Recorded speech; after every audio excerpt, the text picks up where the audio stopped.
Hello and welcome back to HardReset.Info. In this tutorial, I will show you how to take a gesture screenshot on Samsung S25 Plus. Let's begin.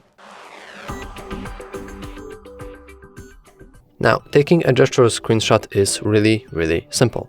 All you have to do is you need to place a palm of your hand onto either side of your screen and swipe to the other. So for example, I will put my hand here and swipe, and swipe to the left.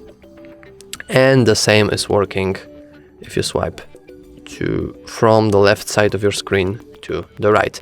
It can be a little tricky, but after you practice a while, you will get a hang out of it. And if it's for some reason not working for you, you can go to settings, scroll all the way down,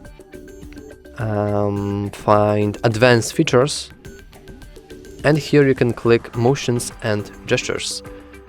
And you need to make sure that the palm swipe to capture is enabled, otherwise it won't work for you. So that's all for this video. If you like this tutorial, please consider liking and subscribing. Thanks for watching.